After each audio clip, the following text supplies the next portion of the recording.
Estou reiniciando a sessão pelo 4.22, recurso 4.22 da pauta, é um recurso em sentido estrito, 0002882, dígito 47, comarca de origem Sobral, primeira vara criminal. Recorrente Francisco Aldair Norberto de Messias. Advogada Maria Jaqueline Carneiro de Paiva Jardim. É o Ministério Público do Estado do Ceará. Relatora é a desembargadora Andréia Mendes Bezerra Delfino. O advogada, doutora Jaqueline, doutora Elizabeth, procuradora de Justiça. Sim. Para dispensar. Das partes se dispensa a leitura do relatório. Sim. Sim? Concedo a palavra à doutora Jaqueline pelo prazo regimental. Gostaria de saudar todos os presentes, na pessoa da desembargadora relatora, doutora Andréia Mendes Bezerra Delfino, a presidente da sessão, doutora Marlúcia Araújo, as desembargadoras Ângela Tereza, Maria Regina, a procuradora Elizabeth, aos demais colegas advogados presentes, eventuários, recebo minha saudação. Antes de adentrar os fatos, eu quero compartilhar a honra de participar dessa sessão, totalmente feminina. Então, para mim é uma honra participar dessa sessão, 42ª sessão da Terceira Câmara Criminal, totalmente feminina.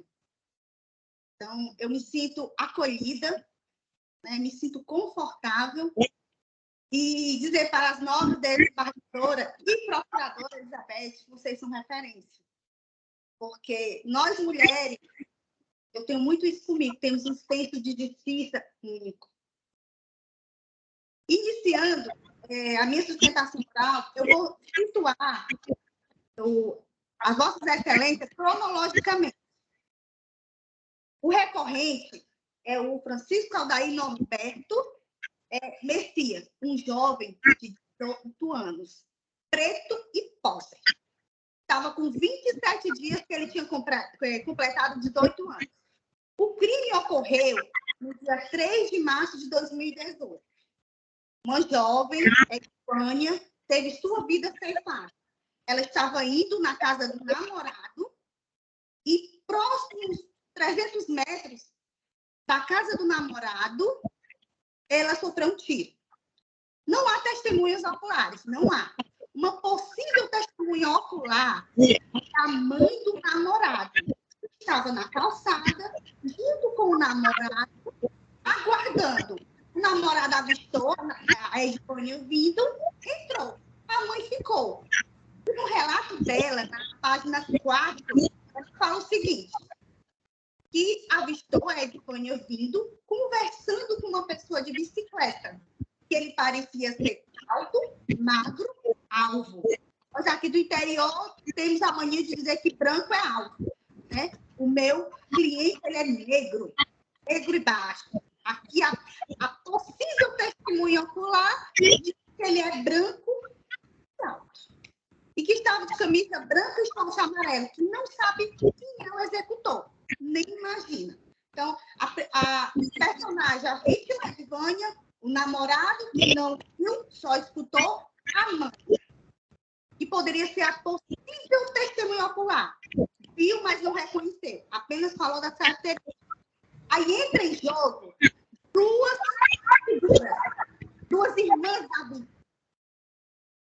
Edilene e Maria da Conceição, que não presenciaram, não estavam no local, mas foram peças-chave dentro do processo. Elas, no dia 5, o crime foi no dia 3. É feito aqui do Instagram, viu? Levantei a mão e apareceu o balãozinho. No dia 5, apareceu o nome do Aldair. A Edivânia, em seu depoimento pobre, um depoimento pobre, em que acessou o Facebook do namorado e lá viu que o executor era o Aldair. Ela viu no Facebook do namorado dela, sendo que ele foi ouvido e disse que não sabia quem era, não conhecia e não sabia. Então, as personagens da parte do inquérito são 5 pessoas, de ouvir dizer. No dia 7 de março, coincidentemente, Aldair é preso, com a suposta alegação que ele estava com arma de fogo. Foi preso, levou para a delegacia e lá teve uma possível confissão. Volto a reforçar, Aldair é analfabeto. Ele assinou a confissão que nem ele sabe o que estava escrito. Estava sozinho, sem advogado. Foi denunciado com base em um depoimento de delegacia sozinho, faz negro, pobre e analfabeto, e em depoimentos confusos, sem nexos e provas. No dia 15 de setembro de 2018, aconteceu a primeira audiência. O Ministério Público, para denunciar, ele arrumou a mãe do namorado, o namorado e as 2 irmãs. A única pessoa que possível poderia ser uma testemunha que fosse lá, na audiência de instrução, ela foi dispensada. Ela não estava na audiência de instrução. A audiência de instrução, a primeira, foi só as 2 irmãs da Edivânia, que não presenciaram, que não viram, só ouvi dizer que foi o Aldair.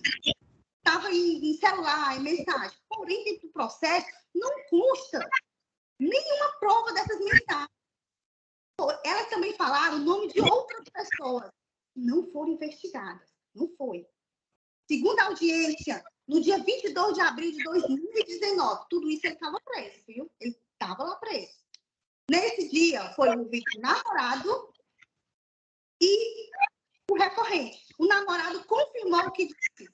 Eu não vi, eu não sei, eu não conheço.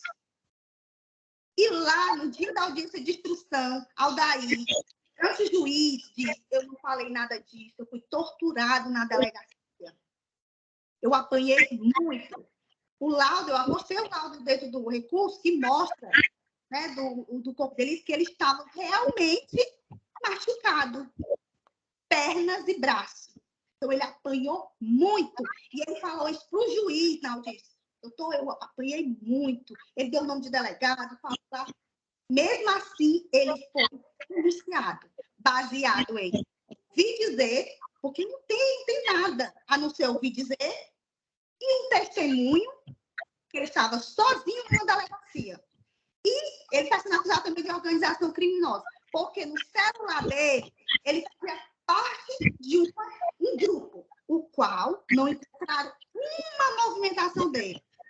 É normal a gente participar ou colocar a gente dentro de grupo. Então, não há nenhuma movimentação dele nesse grupo, o qual está sendo acusado de organização criminosa. Olha quão grave é.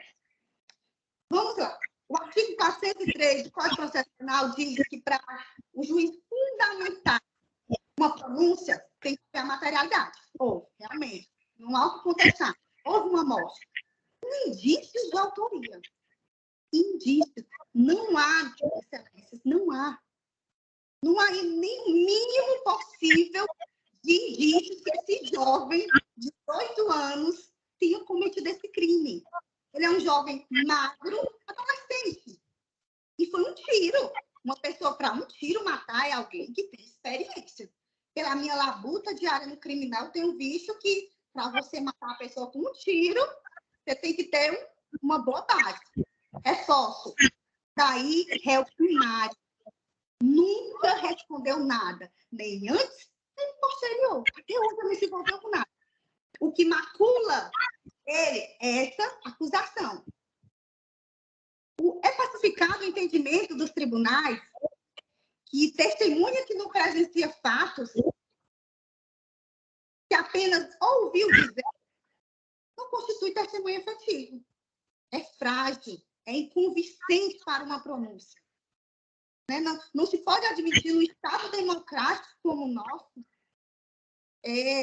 pronúncia baseada exclusivamente em testemunho de família e, principalmente, que não estava presente. Não tem nos autos nada que una esse rapaz, esse jovem, analfabeto, a esse crime. Né? E eu fui buscar os julgados, principalmente no nosso estado.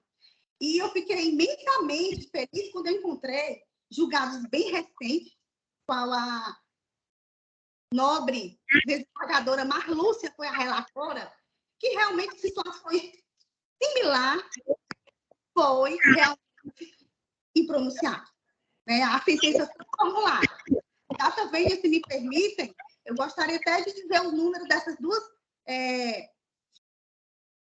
julgados. O primeiro, inclusive, é da minha região, de Sobral. Eu venho de Sobral. É o julgado 0015-B1-1805, 28 de novembro de 2022. E a nobre desembargadora colocou: não se pode, em tudo por tudo, a pretexto de se tratar apenas de um juízo de pré-libação, compactuar com a ideia que a dúvida autoriza a submissão do julgamento pelo tribunal do júri. Aqui não tem nem dúvida, não tem indício, nada, assim, olha, nada. E leva esse jovem de 18 anos e 27 dias, quando aconteceu isso, a esse crime, a participar de organização criminosa. Está com 5 anos que isso aconteceu, 4 que ele está solto. Não tem nada contra esse jovem, nada. Volta a reforçar, só da labuta criminal, e a gente sabe, quando o cliente é do mundo criminal, ele é reincidente, ele volta. Não é o caso. Então, excelência, a minha sede de justiça com esse jovem, eu sou mãe, então, no dia que a mãe dele sentou aqui, e eu fui analisar o caso, porque a partir que comecei a analisar, eu disse: meu Deus, quem vai devolver esses 2 anos e 7 meses que esse jovem passou preso? Hoje, ele está fora da cadeia. Por quê? Possível crime que disseram lá que ele tinha cometido de posse de arma, ele foi absolvido. Está nos autos, ele foi absolvido por falta de provas. Então, assim, eu clamo à nobre Câmara, apesar de que realmente eu ver pelos julgados, que realmente tem havido muito discernimento pelos nobres julgadores, e realmente pesar os fatos. Sabemos que não precisa ter certeza para levar para o tribunal do júri, mas precisa ter indício. E, nesse caso, não há. Então, a defesa, o esforço, é que realmente seja provido o recurso em sítio distrito e que haja reforma, seja decretada a impronúncia, que realmente seja feita a justiça, que esse jovem possa realmente seguir em frente. Porque, por mais que ele não tenha cometido nenhum crime, é um péssimo, está respondendo um homicídio. Eu agradeço a atenção de todos. Eu creio que eu fui clara na exposição da cronologia e fico realmente à espera da decisão. Grata. Obrigada, doutora. Dia da minha vida, viu? Só mulheres aqui na minha tela. É bênção. É um registro importante, né? Eu concedo a palavra à Procuradora de Justiça, doutora Elizabeth. Realmente é um registro muito importante, doutora, né? Muito. Bom, excelentíssima senhora presidente dessa sessão, né? Excelentíssima desembargadora, relatora, doutora Andréa, e ilustríssima advogada, né, que acabou de fazer a sustentação oral do recurso em sentido estrito em julgamento, senhoras e senhores servidores. Como sempre inicio, né, eu enfatizo que a Procuradoria, né, já teve a oportunidade de se manifestar sobre as razões do recurso e opinou, ao final, pelo conhecimento e pelo improvimento deste, né? Com efeito, examinando o contexto do arrazoado exposto pela recorrente, a Procuradoria de Justiça, na manifestação escrita que repousa aos autos 473 e 483, assim averberou Em resumo, né, que há uma necessidade de esclarecimento acerca da dinâmica dos fatos, incluindo o ânimos necandi, devendo ser feitos no palco dos debates da sessão de julgamento do Tribunal do Júri. Assim, excelências, mesmo tendo ouvido toda essa defesa que foi feita pela doutora Jaqueline, né, esta procuradora se permite acolher o posicionamento do excelentíssimo procurador Pedro Alepe Monteiro Filho, em manifestação nos autos, para concluir no sentido do conhecimento e do improvimento do recurso. É como manifesto, excelência. Obrigada, doutora Elizabeth. Eu devolvo a palavra à desembargadora relatora. Obrigada, presidente. A princípio, eu quero parabenizar a sustentação oral. Quero parabenizar a sustentação oral, doutora Jaqueline Paiva. Excelente sustentação, doutora. Parabenizar a doutora Elizabeth. E eu vou peço permissão para ler apenas a verbetação, tá certo? Já que o voto já vai estar disponibilizado. Emenda penal e processual penal. Recurso em sentido de homicídio qualificado. Artigo 129, inciso 1 e 4 do Código Penal. Organização criminosa. Sentença de pronúncia. Recurso exclusivo da defesa. Pedido de despronúncia. Ausência de indício de autoria. Inviabilidade. Existência de indícios mínimos capazes de autorizar a pronúncia do acusado. Pronúncia mantida. Princípio indúbio pro societate. Ausência de laudo de perícia criminalística. Indício de autoria e materialidade que subsistem por outras provas. Confissão extrajudicial retratada em juízo. Alegação de submissão do acusado à tortura. Não comprovação. Exame de corpo de delito atestou lesões diversas das que o réu afirmou ter sofrido. Laudo indicou não ter sido causado por emprego de tortura. Prova da materialidade e dos indícios de autoria devidamente demonstrados. Recurso conhecido e desprovido. Como voto?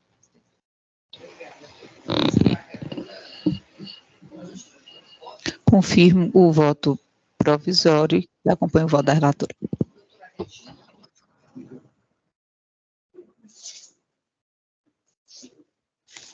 Doutora Regina, como vota? Confirmo o voto da senadora André. Obrigada. Recurso conhecido e desprovido por unanimidade. 4.41, apelação 0271998, dígito 33, comarca de Fortaleza, terceira vara criminal, apelante Pedro Vinícius Barroso Ferreira, advogado Rainer Henrique Abreu Iedel da Costa, apelado Ministério Público do Ceará, relatora a desembargadora Andréia Mendes Bezerra, Delfino. Eu indago das partes e dispenso a leitura do relatório. Sim, excelência, dispenso a leitura. Doutora Elizabeth, dispensa? Sim. Vou conceder a palavra ao advogado pelo prazo regimental. Obrigado, excelência. Excelentíssima senhora presidente desta Egrégia Câmara, excelentíssimas desembargadoras presentes, excelentíssima senhora procuradora de Justiça, todos os colegas presentes, servidores, boa tarde. Excelências, eu serei breve. O que eu venho trazer aqui a vossas excelências são pontos cruciais a respeito deste nosso apelo. Primeiro, gostaria de citar aqui um ensinamento que a gente tem dos bancos da faculdade, né? Que seria isso? É sabido que, para o delegado instaurar um inquérito policial, bastam apenas indícios. Então, vai se investigar, etc. É sabido também que, para a promotoria denunciar alguém, também são esses indícios, né? Você tem que ter um fato típico e uma presunção de ilicitude. Mas, para condenar, para o juízo condenar, é necessária certeza. É necessária ter absoluta certeza, além de qualquer dúvida razoável. Né? Então, nós vamos declinar, a partir de agora, pequenos pontos onde nós tentaremos demonstrar a vossas excelências essas dúvidas a respeito da autoria deste crime que é imputado, no qual foi condenado o nosso constituinte. Né?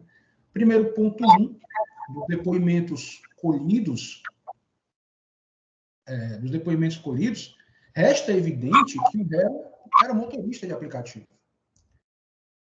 O que isso quer dizer? Basicamente, que tinha uma ocupação lícita.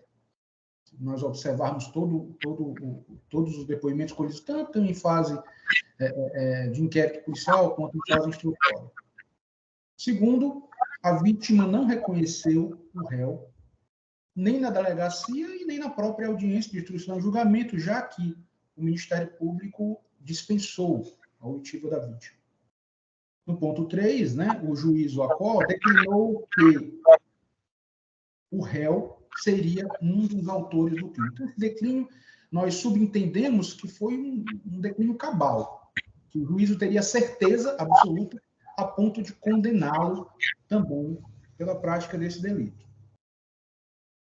No ponto 4, nós declinamos que realmente a palavra dos policiais, enquanto testemunhas, né, testemunhas de acusação, sim, tem valor, isso já foi pacificado na jurisprudência, mas, contudo, a palavra dos policiais ela tem que estar em consonância com os demais meios probatórios de todo o processo, como um todo.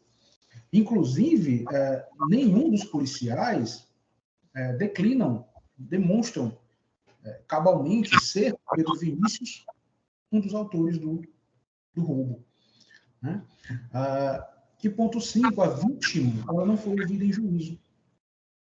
Então, a palavra da vítima, em determinadas situações, em determinados crimes, tem preponderância, realmente. Né? Principalmente crimes sexuais, etc. Mas não poderia ter a palavra da vítima preponderância se ela não for ouvida perante o juízo. E sim, somente em sede policial. E em sede policial foi feito um reconhecimento lá de forma ilegal, que nós vamos já declinar sobre isso, né? E de modo que o ora apelante não foi reconhecido em nenhum momento. Então, as provas são cristalinas no sentido de que a prática delituosa do roubo não pode ser atribuída ao apelante. Né? Sobre o reconhecimento pessoal, a sexta turma do STJ já passou a compreender que não só a regra do artigo 226 do CPP deve ser cumprida, mas que deve ser ainda confirmado em juízo. Em abril de 21, a quinta turma, por meio do HC 652284 e 68, do HC 682634, entendeu pelo trancamento de uma ação penal, cuja justa causa se limitava ao reconhecimento fotográfico ilegal. E, nesse sentido, veio o informativo 684, dizendo o seguinte: o reconhecimento de pessoa, presencialmente ou por fotografia, realizado na fase do inquérito, apenas é apto para identificar o réu e fixar a autoria detiva quando observadas as formalidades do artigo 226 do Código de Processo Penal e quando corroborado por outras provas colhidas sobre o crivo do contraditório e da ampla defesa. De mais a mais, a única prova que poderia ser produzida e poderia dirimir a dúvida quanto à participação ou não dos acusados, no caso aqui desta apelação do Pedro Vinícius, seria a própria vítima, que a sua oitiva foi dispensada pela acusação na audiência de instrução e julgamento. Essa observação foi feita até mesmo pelo nobre defensor público, que patrocinou o outro acusado. Excelências. Enfim, o réu ele não admitiu a autoria. A única informação que aponta o réu como suposto autor é o depoimento do menor, feito em delegacia, né? De modo que não se trata de prova, e sim apenas de elemento de informação, pois não teve o crivo do contraditório para a defesa. Os depoimentos dos policiais também não apontam o réu como autor. O outro imputável, declinou que quem tomou a iniciativa do roubo foi o menor. O celular foi encontrado no banco de trás, onde se encontrava o menor. Isso também foi corroborado pelos policiais, né? E o acusado, em nenhum momento, corrompeu, ou facilitou, induziu o menor. Ora, se toda essa autoria delitiva, ela deve ser imputada totalmente ao menor. O acusado não sabia do que estava se tratando ali e estava atuando como motorista, né? Então, excelências, essas são as nossas ponderações. Nós rogamos pela reforma da sentença, de modo que o apelante seja absolvido por negativa de autoria e, em caso de condenação, nós pugnamos pela diminuição da pena, para que o réu possa iniciar o cumprimento em regime aberto. É assim que nos manifestamos e agradecemos a oportunidade. Concedo a palavra à Procuradora de Justiça, doutora Elizabeth. Muito obrigada, presidente. Excelentíssima senhora desembargadora, relatora, doutora Ângela Tereza Gondim, Carneiro Chaves, excelentíssimas senhoras desembargadoras, ilustríssimo advogado de defesa, que acabou de fazer sua sustentação oral. Tenho sempre iniciado minhas sustentações, né, ratificando, apontando que a Procuradoria já manifestou-se nos autos. Essa microfonia está tão chata, né? Não sei se os senhores estão ouvindo. Estamos ouvindo. Bom, pois é. Então, a Procuradoria já manifestou-se nos autos, ela apresentou as razões e opinou que não há provimento do recurso na parte conhecida, né? A análise do contexto do arrazoado exposto pelos recorrentes foi efetuada pela Procuradoria de Justiça na manifestação, como falei anteriormente, escrita que repousa as folhas 447, 463. Assim, excelência, todos os pontos levantados pela defesa foram analisados pela Procuradoria, né, de forma minudente, e mesmo assim a Procuradoria opinou pelo não conhecimento do recurso. Então, depois de ouvir com toda atenção as ponderações do ilustre advogado, né, procurou com diligência demonstrar a possibilidade da procedência do recurso apresentado. Essa procuradora, não convencida, acolhe em todos os termos o funcionamento do excelentíssimo procurador Luiz Antônio Pequeno, e para concluir no sentido do conhecimento parcial e da parte cognitiva pelo improvimento do apoio. É como se manifesta, excelência. Obrigada. Eu devolvo a palavra à desembargadora relatora. Obrigada, presidente. Eu peço para eles não ler apenas a verbação. Emenda penal e processo penal. Apelação penal, fogo majorado, concurso de agentes, corrupção de menor, direito de recorrer em liberdade, não conhecimento, ausência de interesse recursal, benefício já concedido na origem, pleito de absolvição, impossibilidade, prova suficiente de autoria, de materialidade de autoria, palavra da vítima corroborada pelas testemunhas de acusação, conjunto probatório rígido, acusados presos em flagrante logo após a ação delitiva, com as mesmas roupas utilizadas quando da prática do crime e na posse do bem subtraído.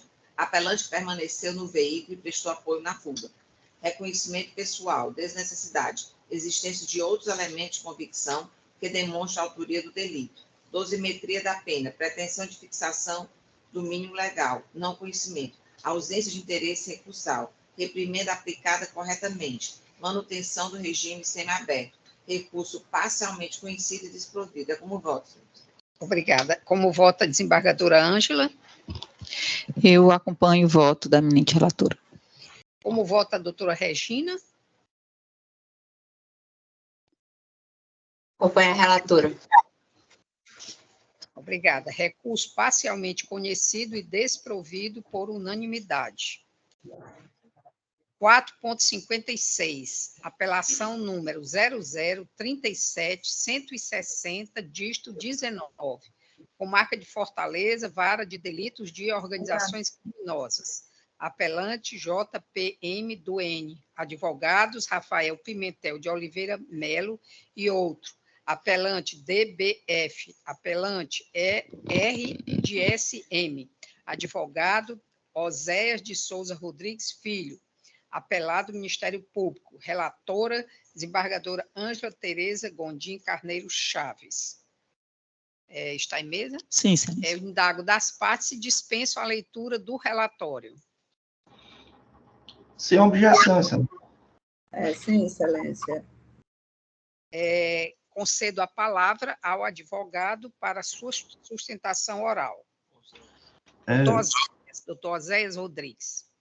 Boa tarde, excelência, senhora presidenta, boa tarde a todos as excelentíssimas senhoras desembargadoras que compõem a terceira Câmara Criminal do Exército Municipal de Justiça do Estado do Ceará. Cumprimento também a doutora Procuradora de Justiça, a defensora pública e também todos os advogados aqui presentes a essa sessão de julgamento. É importante aqui, excelência, destacar que em minha sustentação oral, eu estou patrocinando a defesa de dois dos réus desse processo, dessa apelação criminal, o senhor Danilo Batista Ferreira e o senhor Rogério de Souza Maia. E dessa forma, eu irei, a partir desse momento, me ater à defesa do senhor Rogério de Souza Maia, e depois passo a fazer a defesa do Danilo Batista Ferreira. Quanto ao senhor Rogério de Souza Maia, excelências, inicialmente foi imputado ao apelante a conduta prevista lá no artigo 2º da Lei 12.850, de 2013, que é integrar organização criminosa, o delito de integrar organização criminosa, bem como o artigo 33 e 35 da Lei 11.343, que é o tráfico e associação para o tráfico.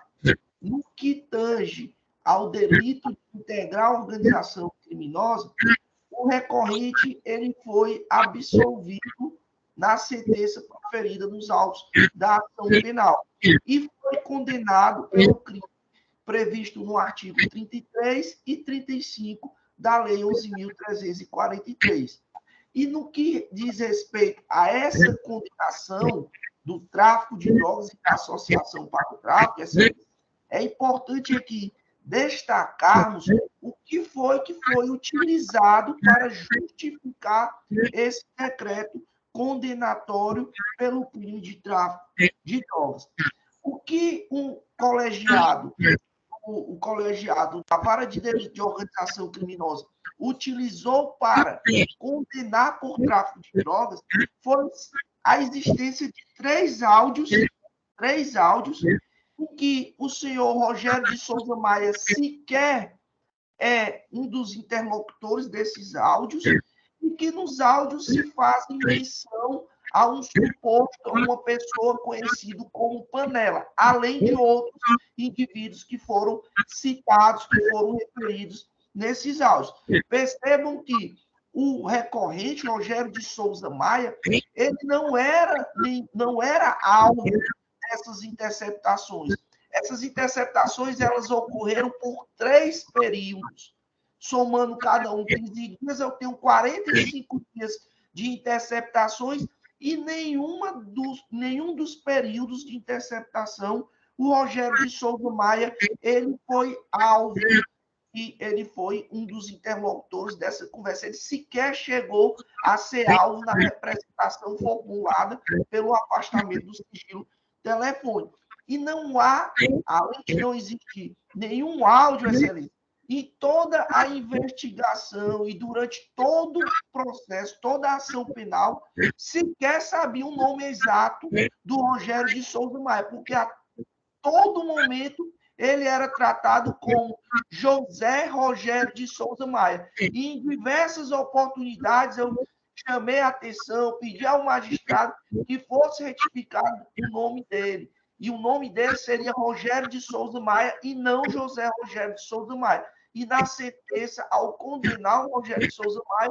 o magistrado, mesmo após insistentemente a defesa requerer alteração do nome do recorrente, mesmo assim foi condenado o senhor José Rogério de Souza Maia. Que investigação é essa, excelência, que sequer sabem o nome exato do senhor Rogério de Souza Maia, mesmo a defesa tendo de forma insistente pedido a alteração do nome dele. O que existe nos autos que justifica que foi utilizado pelo juiz, pelo colegiado de juiz da vara, são apenas 3 áudios em que o Rogério não é interlocutor de nenhum, o Rogério não é alvo das investigações, das representações pelo afastamento do sigilo telefônico, e eles atribuem ao Rogério o codinome de Panela. Na audiência de instrução de julgamento, excelência, foi ouvida apenas a delegada, senhora Rita Porto, que fez a investigação. E fizemos várias perguntas à senhora delegada para saber do que consistia o envolvimento do senhor Rogério de Souza Maia no âmbito dessa investigação. E ela, diversos momentos, diversas passagens da fala dela, ela afirma que não sabia identificar as pessoas que trabalhavam para o Rogério de Souza Maia, espécies de correrias, não sabia informar se o Rogério de Souza Maia foi um dos interlocutores da conversa, e não sabia nem informar se o Rogério de Souza Maia foi preso no dia da operação.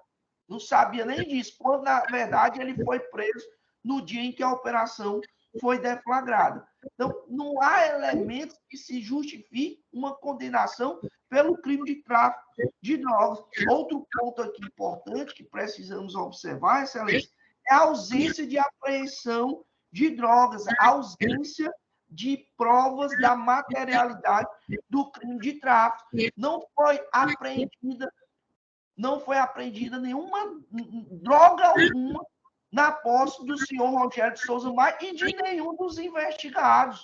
Não existe apreensão nos autos da investigação, da ação penal, enfim, que demonstre que foi ali apreendido alguma droga que pudesse justificar uma condenação pelo crime de tráfico de drogas. E essa postura de condenar, mesmo sem a existência de materialidade, excelência, ela vai de encontro ao entendimento firmado pelas cortes superiores, e em especial o Superior Tribunal de Justiça, no agravo regimental, no RESP 1655529, o relator, ministro Antônio Saldanha Palheiro, da 6ª turma, no julgado em 6 de outubro de 2020, destaca que, nos termos da jurisprudência pacificada desta Corte Superior, é imprescindível a apreensão de droga para que a materialidade delitiva quanto ao crime de tráfico de drogas possa ser aferida, ao menos por laudo preliminar. E aqui não existe laudo preliminar, não existe laudo definitivo, porque nenhuma droga foi apreendida nos autos, e mesmo assim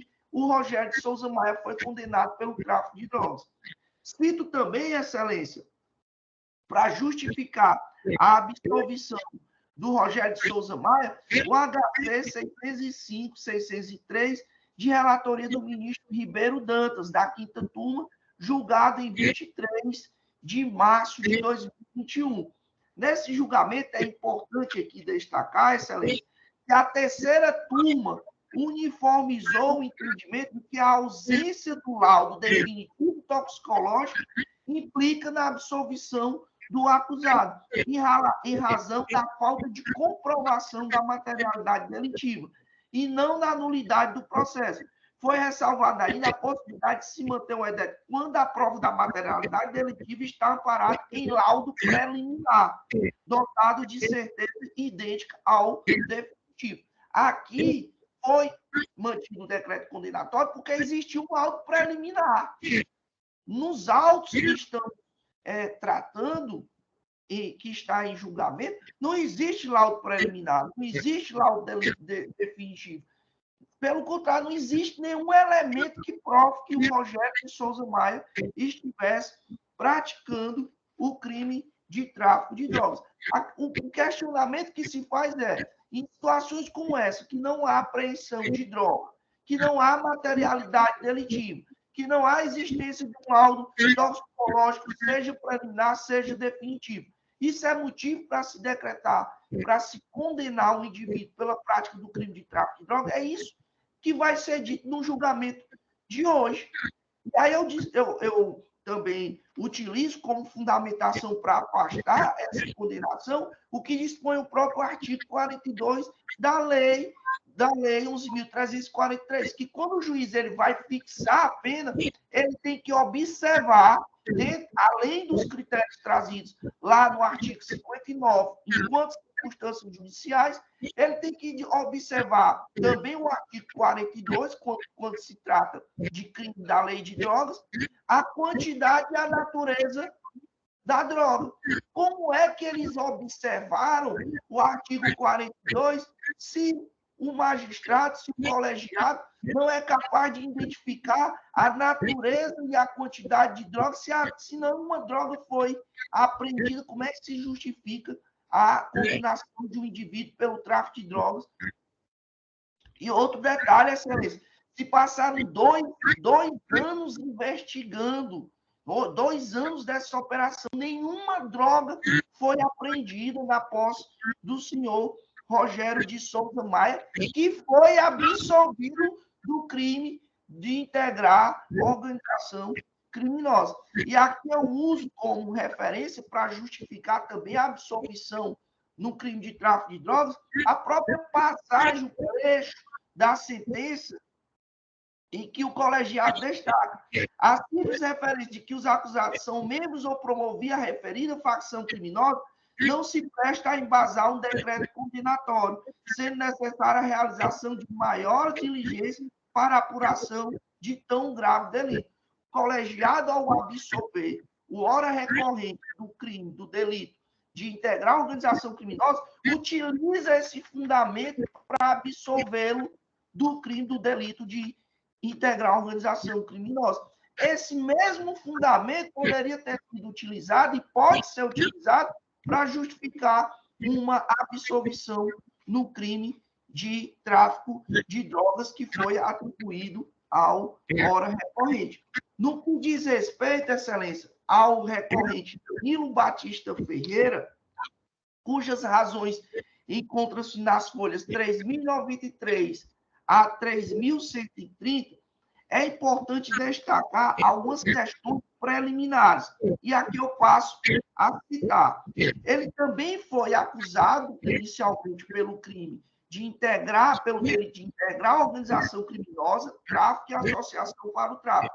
Assim como o senhor Rogério de Souza Maia, ele foi absolvido do delito de integrar a organização criminosa e condenado pelo crime de tráfico de drogas e associação para o tráfico, sem também existir droga nenhuma. Nenhuma droga foi apreendida na posse do senhor Danilo Batista Ferreira. E não foi apreendida na posse de ninguém, nenhum réu nesse processo teve prisão por estar portando droga. Não há apreensão nesse processo de droga nenhuma. E aí o que acontece? Há uns pontos, questões preliminares, quando diz respeito às interceptações telefônicas, porque foram 3 períodos de interceptação telefônica. O nome do Rogério, o nome do senhor Danilo Batista Ferreira, ele só vinha à tona no 3º período. No primeiro e no segundo período de interceptação, em momento algum, a autoridade policial representou pelo afastamento do sigilo telefônico do senhor Danilo Batista Ferreira. O nome dele só veio à tona no terceiro período. E, ao postular pelo afastamento do sigilo telefônico, a autoridade policial não afirma por que é necessário o afastamento do sigilo telefônico do réu Danilo Batista Ferreira. Ela não explica, simplesmente ela inclui o nome e, segundo elas, terminais de telefone, números de telefone atribuídos ao senhor Danilo Batista Ferreira. É só para informar que só tem 1 minuto. Tudo bem, Excelência. Desta forma, Excelência, a decisão ela é totalmente genérica, né, que provoca a ilicitude das interceptações pelo que viola, né, aquilo disposto no artigo 5º da Lei de Interceptação Telefônica, que para haver uma decisão ela deverá ser fundamentada sob pena de nulidade. Ademais, os áudios atribuídos ao recorrente, Excelências, não foram deferidos na representação. Os números constantes dos áudios não foram números deferidos na representação, que mostra também a ilicitude. Desta forma, Excelência, a defesa vem reiterar todos os argumentos já trazidos nas razões recursais e impugnar pela absolvição dos recorrentes Danilo Batista Ferreira e do Rogério de Souza Maia, não José Rogério de Souza Maia. Obrigada, doutor Oséias. Eu concedo a palavra à Procuradora de Justiça, doutora Elizabeth.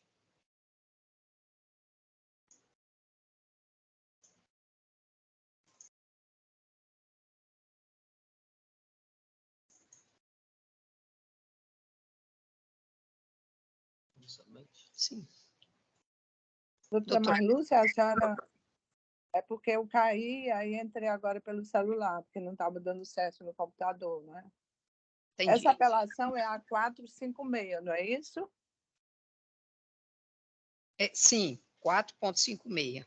É 4.56, né? Então, muito obrigada aí pela informação, doutora Marlúcia. Me desculpe aí o contratempo, mas quando a gente trabalha aí nesse mundo virtual, sempre é possível, né? Então, excelentíssima senhora desembargadora relatora, né? Maria Regina Oliveira Câmara, né? E senhor advogado, que acabou de fazer a sustentação dos réus. A Procuradoria já manifestou-se nos autos, apresentando suas razões recursais nas folhas 3410, 3438 dos autos, opinando, ao final, pelo conhecimento e pelo improvimento do recurso, dos recursos, né? Então, mesmo com atenção às ponderações do ilustre advogado, nesse momento, eu opino, né, pela... Está horrível a microfonia, né?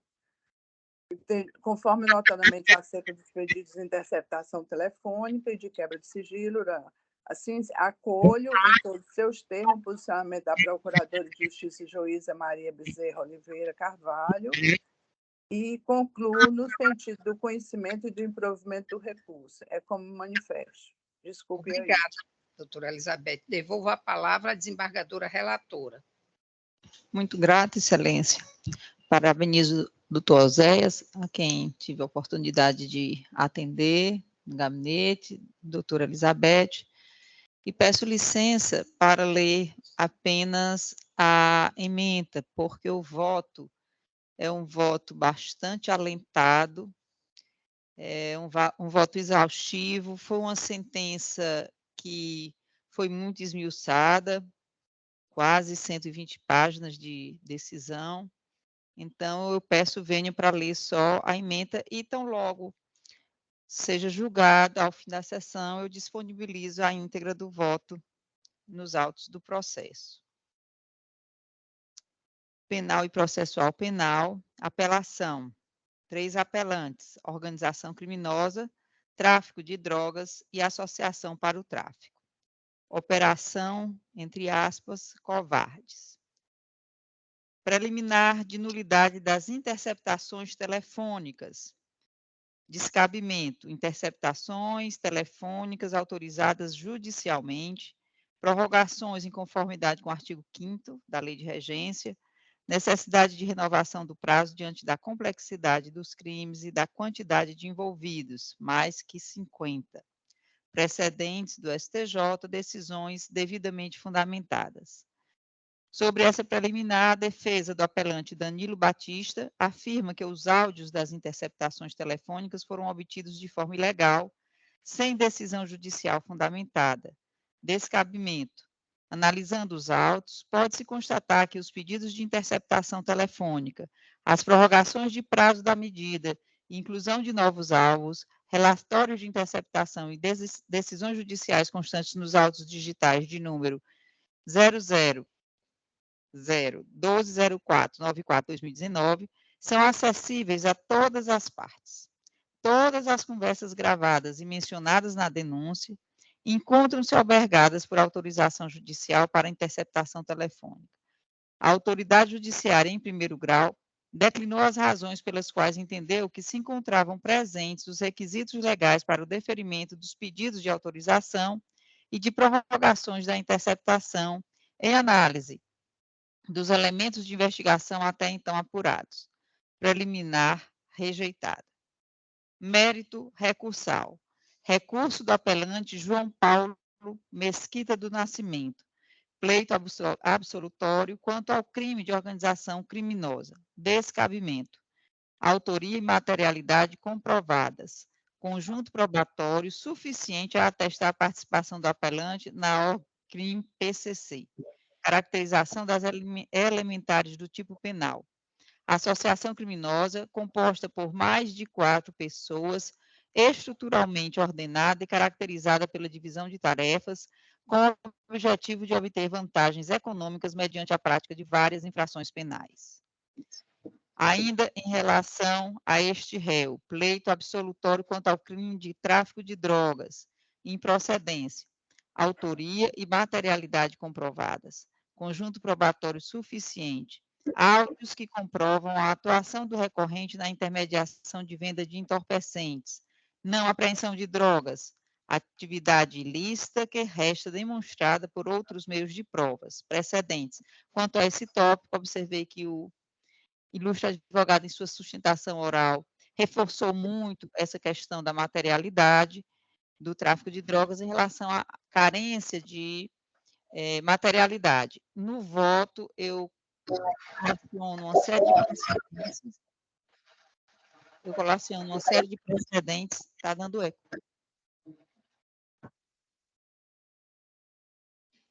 No sentido de possibilitar a condenação nestas circunstâncias.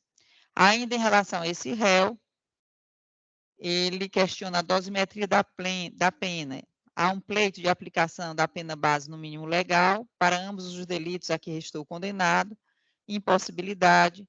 Quanto ao crime de associação criminosa, circunstâncias judiciais corretamente negativadas.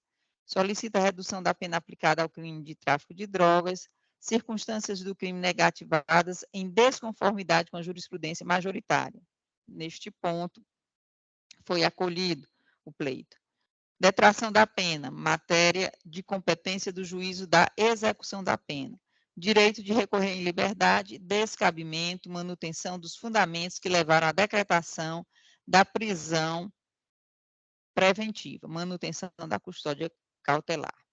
Vamos agora aos recursos dos apelantes Rogério de Souza Maia, constituinte do nobre advogado que proferiu a sustentação oral, e Danilo Batista Ferreira. Há um pleito absolutório quanto ao crime de tráfico de drogas, descabimento, autoria e materialidade comprovadas, conjunto probatório robusto. No decorrer do voto, eu lanço as motivações dessa ementação, dessa verbetação. Pleito absolutório quanto ao crime de associação para o tráfico, improcedência, presença das elementares do tipo penal. Dosimetria da pena, reanálise ex officio, redução da pena aplicada a ambos os crimes, circunstâncias do crime negativadas em desconformidade com a jurisprudência majoritária. Em resumo, recursos conhecidos. Parcialmente provido o apelo de João Paulo Mesquita do Nascimento e improvidas as apelações de Rogério de Souza Maia e Danilo Batista Ferreira, com o reajuste da pena ex officio. Preliminares rejeitadas. É como voto, Excelência. Obrigada, desembargadora Ângela. Eu estou pedindo vista antecipada desse recurso. Anotou?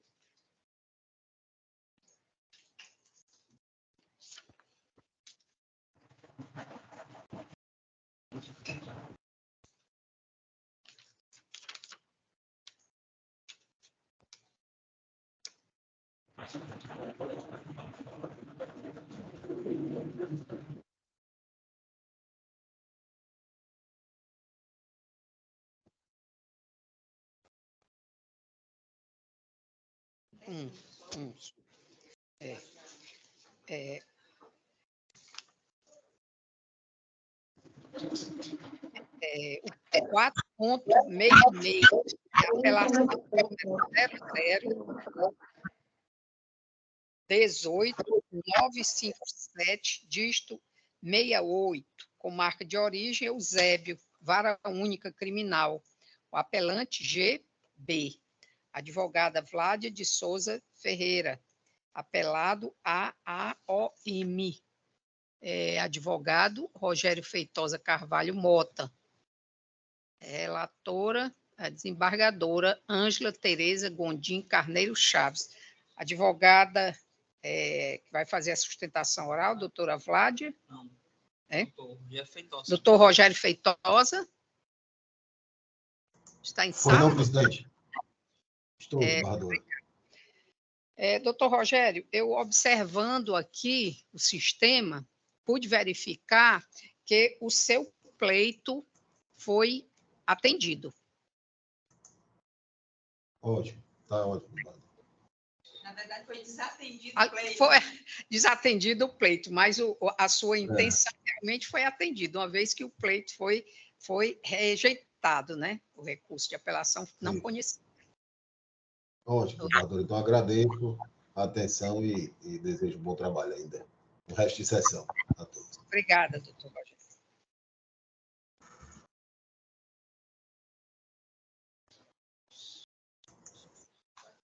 Mais uma apelação, né? Não, essa outra foi adiada.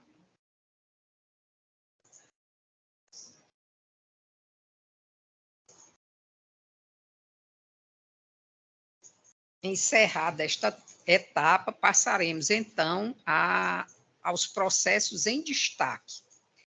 3.30, habeas corpus 0634796, dígito 23.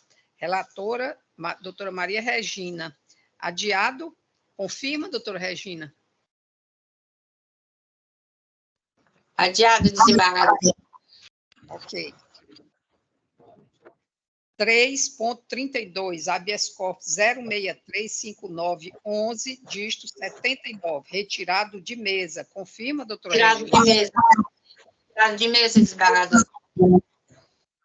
Habeas corpus 3.35, 0634635, dígito 13.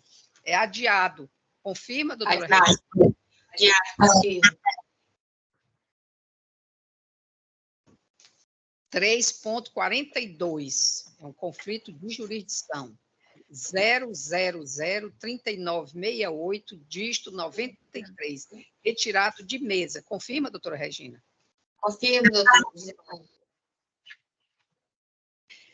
3.49, embargos de declaração, número 0008347, dígito 72. Adiado. Confirma, doutora Regina? Confirmo, desembargador. 4.1, apelação 0051040, dígito 89. Adiado. Desembargador Henrique, né, o relator. Apelação 4.4, número 0200532, dígito 49. Relatora, desembargadora Ângela Tereza Gondim. Adiado. Confirma? Confirmo, excelência. 4.33, apelação 0044011, dígito 55, retirado de pauta. Desembargadora Andréia Mendes Bezerra, confirma? Qual é esse número? Esse é o 4.33, é o 0044011, dígito 55. Sim, confirma?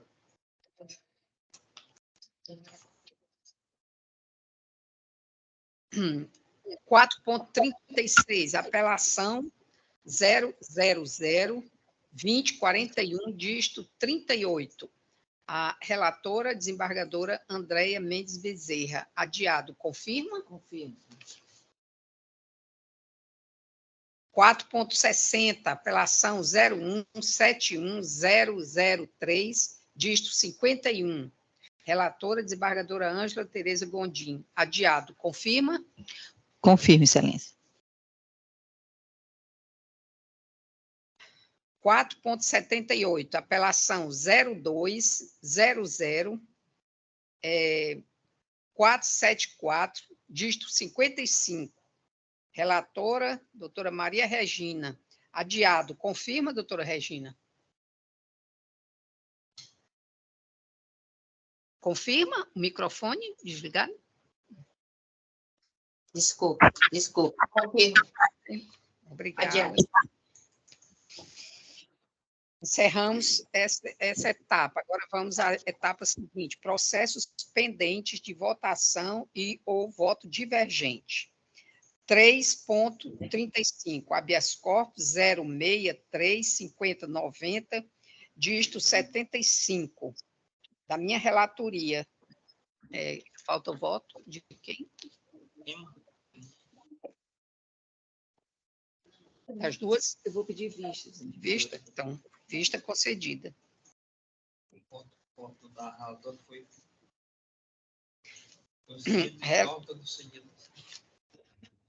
a ordem, o habeas corpus conhecido, ordem concedida. Por favor, desembargadora, pode dizer o número? Posso.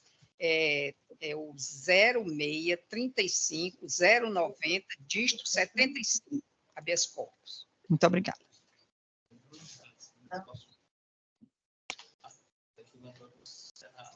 Certo. 3.8, habeas corpus 063-3691, dígito 11. Eu estou adiando, desembargadora. Está adiando? Estou adiando, tá certo? Porque a desembargadora Ângela está impedida, né? Está impedida. Tá certo. E ela é minha revisora. Adiado, certo. Mas esse é um habeas corpus, não é? É um habeas corpus. É por isso que eu não vi, porque não tem revisora, né? Habeas corpus não tem revisão. Não.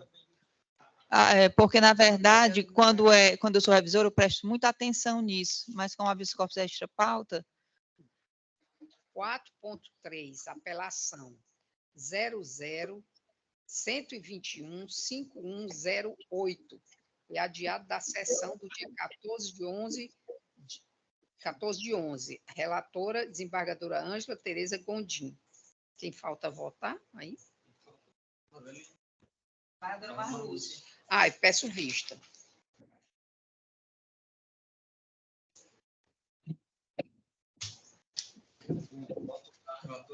A relatora foi recurso conhecido e parcialmente provido.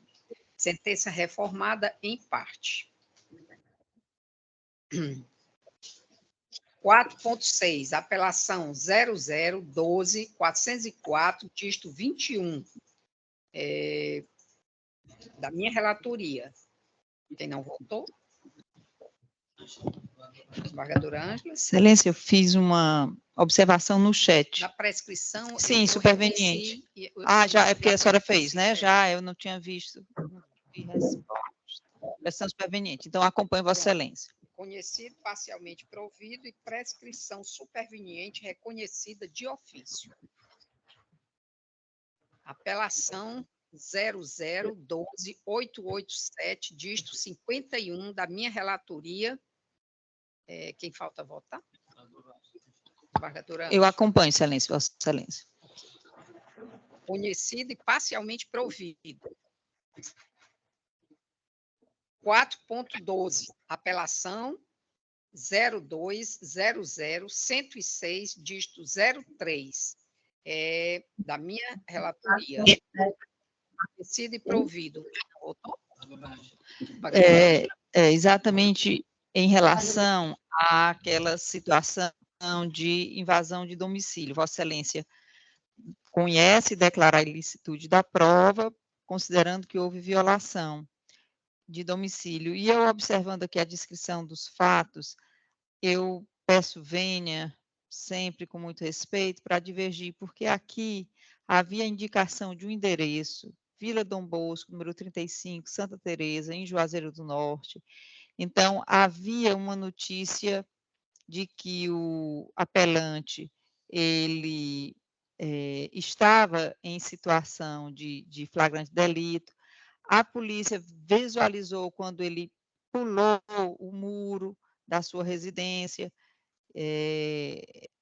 Então, eu ouso divergir, e tanto é que foi apreendida realmente uma arma de fogo, um revólver calibre 38, marca Taurus. Então, acho que nesse caso, houve uma denúncia bem específica, indicando o endereço certo, e que foi confirmada com a apreensão do armamento, né? A denúncia era de que o apelante possuía a arma, e dessa forma eu peço vênia para divergir de Vossa Excelência por não encontrar nos autos nulidade na coleta probatória. É como voto, Excelência. Eu mantenho a minha fundamentação de reconhecimento da prova ilícita em face da invasão de domicílio. Como vota a desembargadora, Andréia? Eu acompanho Vossa Excelência. Certo. Então, podemos declarar encerradas. Por maioria, sim, por maioria. Conhecido e provido por maioria, né? Voto da desembargadora Ângela. Encerramos, então, os julgamentos. Eu queria só fazer aqui uma pequena manifestação, um registro muito interessante, né? Hoje a Câmara está constituída 100% de representação feminina. E eu gostaria de me manifestar, porque nós também ontem demos início a 2 campanhas importantíssimas, né? Todos os dias, um número significativo de mulheres e meninas são submetidas a alguma forma de violência no Brasil. Salários inferiores, discriminação no acesso de determinadas carreiras e funções, assédio, exploração sexual, perseguição, violência moral e psicológica, sob diversas formas e intensidades. A violência de gênero ainda é recorrente e perpetua-se nos espaços públicos e privados, exigindo providências céleres e eficazes por parte dos órgãos de proteção. Os desafios são inúmeros, mas, como bem disse a escritora Conceição Evaristo, abro aspas, quando a dor vem encostar-se a nós, enquanto um olho chora, o outro espia o tempo procurando a solução. Estamos nessa luta, né? É uma luta de todos nós, de todas e de todos nós. Toda mulher tem direito a uma vida sem violência. Então, o Poder Judiciário do Ceará tem empreendido vários programas, convênios, projetos, campanhas, e eu sou coordenadora, né, aqui do Tribunal de Justiça do Ceará.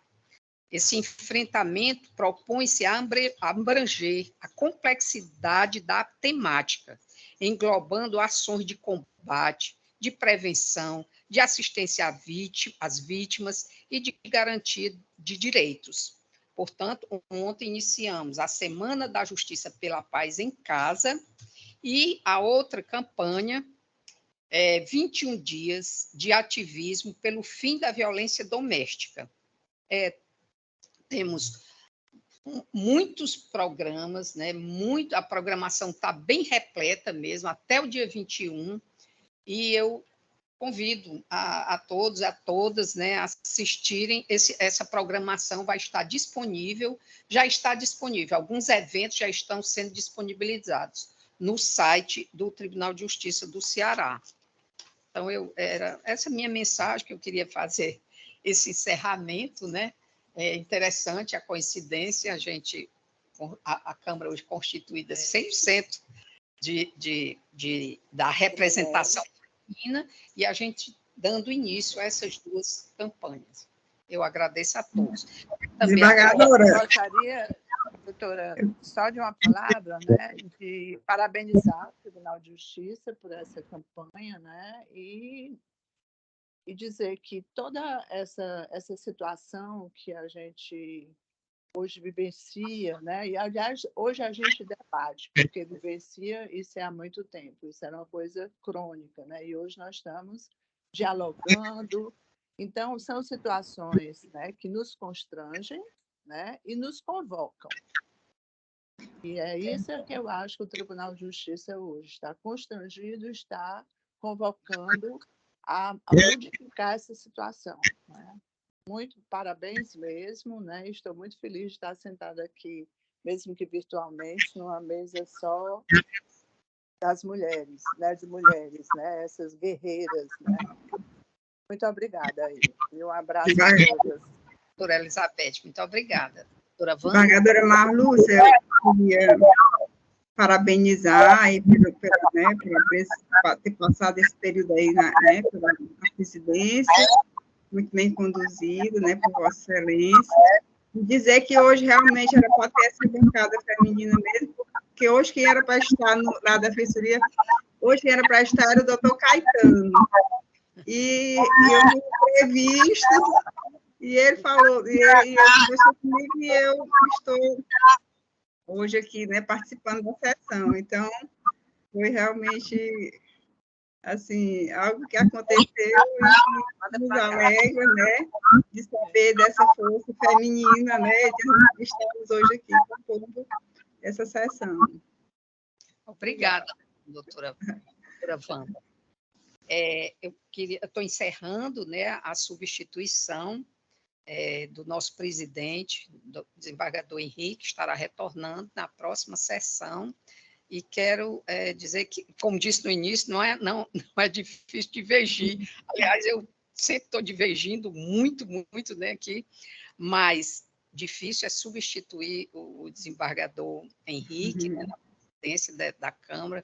Ele conduz os trabalhos com muita maestria, com muita segurança, com muita tranquilidade. Eu confesso que eu ainda fico insegura em alguns momentos, eu cometo alguns equívocos, né? Mas, enfim, encerrando essa substituição, eu quero agradecer à Secretaria da Terceira Câmara, né? Esse nosso braço direito, o Wellington, Madeline, Pedro, Fátima, todos os que compõem a Terceira Câmara. Aliás, nós temos motivo de muito orgulho, porque a gente sempre escuta elogios dos advogados, né, das partes, sobre esse clima e esse bom atendimento, né, da Secretaria da Terceira Câmara. Não é à toa, eles são muito dedicados, se preocupa mesmo que tudo saia perfeito, e aí eu quero agradecer esse trabalho deles, da Secretaria. Agradecendo também as minhas colegas que compõem aqui a Terceira Câmara, né? A desembargadora Ângela, a desembargadora Andréia, a juíza convocada, a doutora Regina, a representante do Ministério Público, da Defensoria Pública, e os demais que antecederam, né? Meu muito obrigada a todas e a todos. Mas também quero parabenizá-la, porque não aparentava o seu nervosismo nem nada, conduziu muito bem, nós estamos muito satisfeitos de nos apresentar tão bem. Parabéns. Obrigada, desembargadora Andréia. Obrigada. Então, declaro encerrada a sessão.